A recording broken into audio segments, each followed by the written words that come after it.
Yo, welcome back to an upper body workout. This one I'm going for a 1 rep max on weighted chin-ups. I used to go for 1 rep maxes until I got to about 155 pounds on the cut. And the reason why I stopped was because fatigue was getting too much.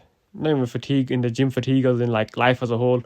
But now I'm back doing it on a cut, trying to figure out how to do it the best possible way, which is why I'm doing calisthenics 1 rep maxes, weighted calisthenics 1 rep maxes. You'll find that on a cut you lose motivation. So doing 1 rep maxes with weighted calisthenics, especially as your body weight is going down, you'll see the weight on the the belt, or you'll see the weight that you added on go higher and higher. So it just motivate you. So as you can see right here, 1 rep max, just about got my chin over the bar. And that's what I like to see. Now using the 1 rep max, I use percentages to calculate my back downs. The top heavy single gives me an exact load, and using percentages, in this case I used, I think it was 75% for 8 reps. So I did 3 sets, and the first set was 8, second set was 7, third set was 7. So it's not set in stone 8 reps, obviously body weight and all that, but reasonable amount of, reasonable closeness to that amount.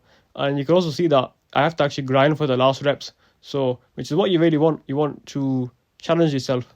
And because I'm fasting, I'm sticking to a push-pull template, meaning that I do a pull and then a push.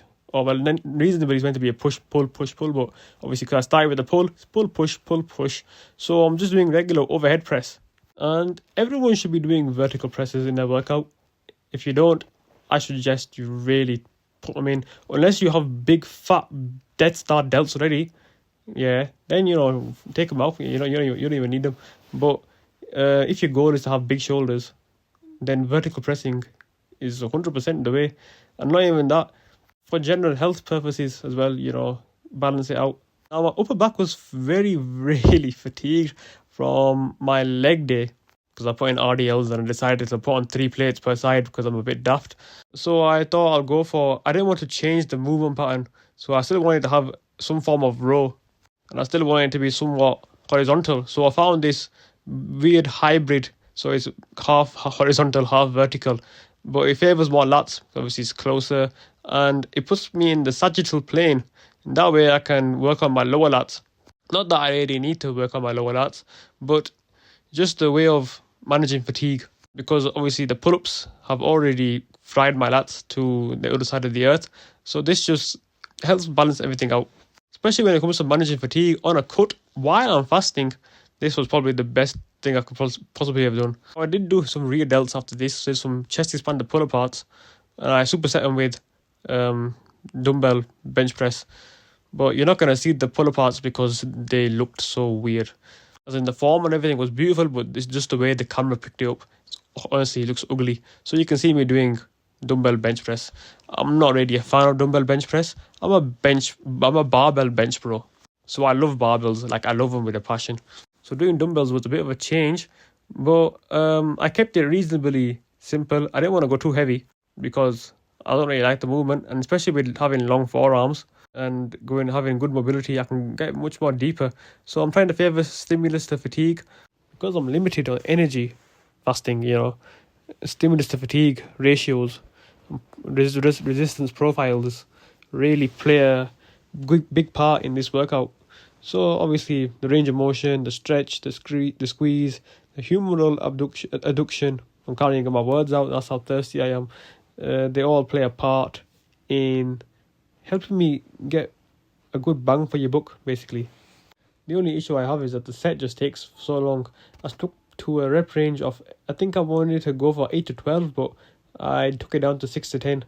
And I got 3 sets. First set being 9, second set being 8, and third set being 8. Then I switched to an exercise that you rarely see people do nowadays, but it used to be one of the best back in the days, and it's a concentration curl. Probably thinking, oh, he's doing concentration curl, mind muscle connection, pink dumbbells, No. I'm not like that. The reason why I'm going to say now that this exercise is underrated is because people focus too much on the concentration part rather than the curl part. Let me just explain here. People forget about progressive overload and actually trying to fatigue the bicep, get into them 1 to 2 reps in 0 to 2 reps in reserve realistically, and they focus more on the mind muscle connection and the squeeze and the pump, which is why this exercise gets a bad name. Yeah, the concentration helps in feeling the bicep, but there's actually you having to strain and grind, which will help you get that growth from the bicep. I superset that. I like to superset arms, so tricep with biceps. I superset that with, I wanted to try behind the neck or whatever it's called. It's called, I think it's barbell overhead extensions, but it just didn't feel nice at all. So I pulled out my chest expander, put on 5 springs, and I tried this exercise. Well, not tried, but I just basically did an exercise which I really like. It's called sideways extensions. The movement basically mimics a katana extension, but because it's with a chest expander, an old school bodybuilding bronze era tool, rather than cables, and obviously this chest expander utilizes springs, it's much more grindier. I wear it a lot, but you really want to strain, which is what I really like to do. You have to push for them reps, and you really have to dig deep for them last reps, and it's them reps that are going to actually cause you to grow mechanical tension and all that. So that's why I like the chest expander sideways extensions. Not only that, but it's also joint friendly, especially because I have snapping tricep syndrome.